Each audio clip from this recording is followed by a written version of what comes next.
Jésus-Christ. Évangile de Jésus-Christ selon saint Jean. C'était après la multiplication des pains.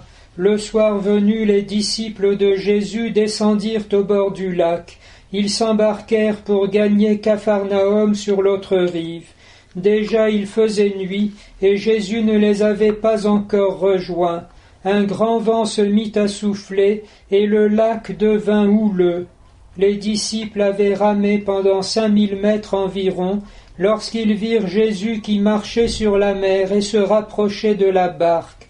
Alors ils furent saisis de crainte, mais il leur dit « C'est moi, soyez sans crainte ». Les disciples voulaient le prendre dans la barque, mais aussitôt la barque atteignit le rivage, à l'endroit où il se rendait. On a bien l'impression maintenant que le Seigneur Dieu lui-même vient nous prendre par la main et par la parole de Dieu au cours des messes vient soutenir notre espérance, non pas seulement spirituelle mais aussi temporelle, puisque depuis 2 jours notre pays connaît toute une effervescence et une agitation qu'on appelle de plus en plus couramment le printemps français. Nous nous réjouissons d'être en effet dans le grand dynamisme de Pâques et d'avoir l'impression de voir se manifester à la croûte des événements ce que la liturgie elle-même célébrait comme le duel prodigieux de la mort et de la vie, et qui doit voir le prince de la vie régner vivant, lui qui était mort. Ce mystère de la résurrection qui nous est promis pour la vie éternelle, anticipé pour nous dans la vie chrétienne, a aussi, dans la foi de l'Église depuis toujours, un impact historique et temporel.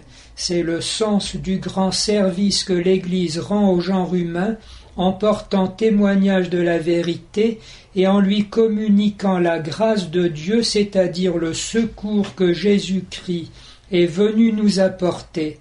N'attendant pas que nous soyons arrivés avec son secours dans la vie éternelle, mais anticipant les effets de sa grâce, puisque depuis les origines il est un Dieu qui se plaît au milieu des hommes. Hier nous avions ces paroles qui étaient stupéfiantes pour le jour où le Sénat votait à son tour, après les députés, le début puis toute la loi, dite transgression Taubira. Si cette œuvre vient des hommes, elle tombera, mais si cette agitation vient de Dieu, alors vous ne pourrez pas les faire tomber, ne risquez pas de vous trouver en guerre contre Dieu. Et aujourd'hui nous avons l'Évangile, il fait nuit et la tempête en effet s'est levée.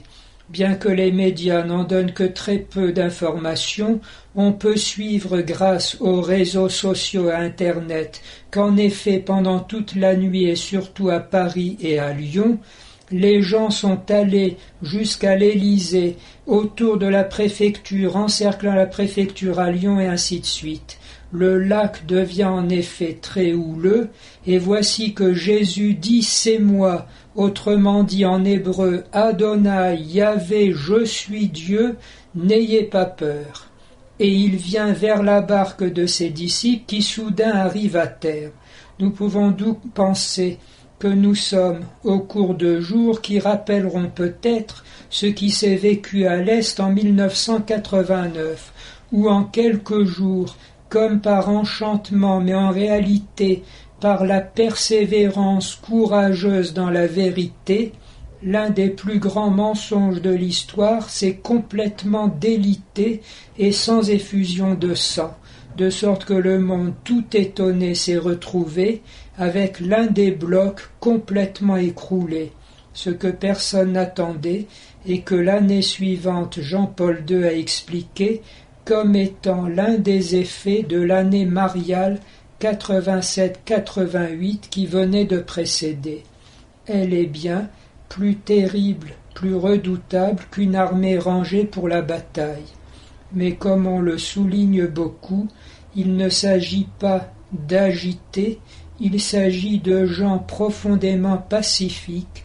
Ce sont tout simplement les familles qui affirment de nouveau que la société, le bien commun, c'est elles qui l'ont reçu en gestion en vertu de la volonté du Créateur depuis les origines et selon le 4e commandement, des lois qui sont la révélation de Dieu lui-même, le socle de toute société humaine et qui donnent leur valeur aux lois positives, qui ne sont plus rien lorsqu'elles transgressent ces commandements de Dieu.